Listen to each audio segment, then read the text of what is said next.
नमस्कार, बहुत स्वागत आपका। मैं हूं आपके साथ मनोराज सक्सेना। बात एक अच्छी खबर की करेंगे। भारत के लिए एक बहुत अच्छी खबर निकलकर सामने आई है।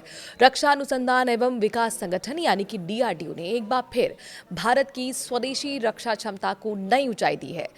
11 जनवरी 2026 को महाराष्ट्र के अहिल्या नगर स्थित के रेंज में man portable anti tank guided missile यानी कि MPATGM का सफल फ्लाइट टेस्ट किया गया।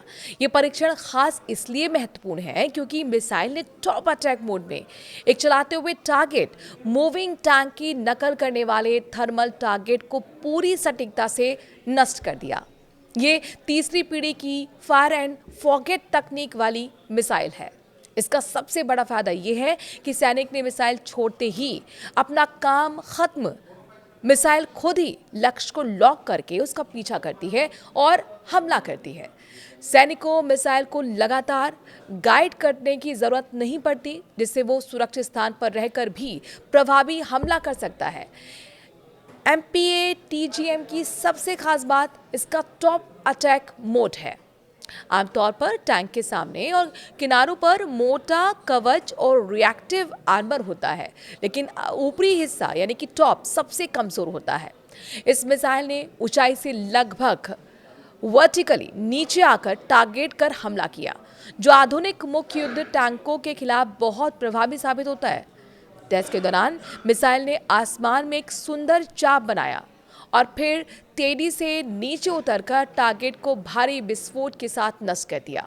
इस मिसाइल में कई अत्याधुनिक स्वदेशी तकनीकें लगी हुई हैं। इसमें इमेजिंग इंफ्रारेड होमिंग सीकर है, जो दिन रात दोनों समय काम करता है। थर्मल इमेजिंग की मदद से ये टारगेट को आसानी से पहचान लेता है। टैंगम वॉरहेड 2 चरणों में काम करता है। पहला हिस्सा टैंक के रिएक्टिव आर्मर को तोड़ता है और दूसरा मुख्य बॉडी में घुसकर भारी नुकसान पहुंचाता है। इसके अलावा मिसाइल में all electric control system, high performance sighting system और शक्तिशाली प्रोफेशनल सिस्टम लगे हुए हैं, जो इसे तेज, सटीक और दूर तक मार करने में सक्षम बनाता है। पूरा सिस्टम इतना हल्का है कि एक जवान इसे कंधे पर आसानी से उठाकर ले जा सकता है। इसे ट्राइपॉड स्टैंड से या फिर सैन्य वाहन से भी लॉन्च किया जा सकता है। ये मिसाइल पूरी तरह से स्वदेशी है। डीआरडीओ की नई लेबोरेटरीज में इसमें एक बड़ा योगदान देखने को मिला है। रिसर्च सेंटर इमरत यानी कि RCI हैदराबाद ने सीकर और साथ ही गाइडेंस सिस्टम बनाया। टॉर्बिडल बैलिस्टिक रिसर्च लेबोरेटरी यानी कि TBRL चंडीगढ़ ने वॉरहेड की जांच की।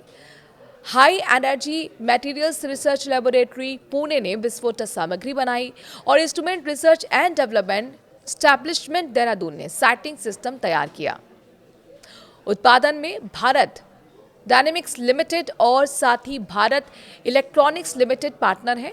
टेस्ट में इस्तेमाल किया गया थर्मल टारगेट सिस्टम जोधपुर की डिफेंस लेबोरेटरी ने बनाया था। रक्षा मंत्री राजनाथ सिंह ने डीआरडीओ और इंडस्ट्रीज पार्टनर्स और पूरी टीम को बधाई दी है। उन्होंने कहा कि आत्मनिर्भर भारत की दिशा में बहुत बड़ा कदम है। DRDO chairman doctor Samir V Kamat ने बताया कि ये सफल परीक्षण हथियार प्रणाली को भारतीय सेना में शामिल करने की राह को और मजबूत करता है। ये सफलता भारतीय सेना के लिए बहुत मायने रखती है।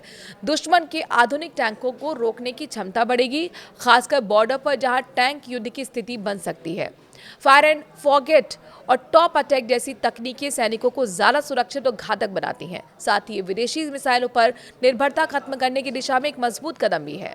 जल्दी MPATGM भारतीय सेना में शामिल होकर देश की रक्षा को और मजबूत बनाने में अहम भूमिका निभाएगा। ये परीक्षण डीआरडीओ की लगातार बढ़ती तकनीकी क्षमता और आत्मनिर्भरता के संकल्प का जीता जागता प्रमाण है। आप इस उपलब्धि पर क्या कहना चाहेंगे? कमेंट के जरिए जरूर बताइए।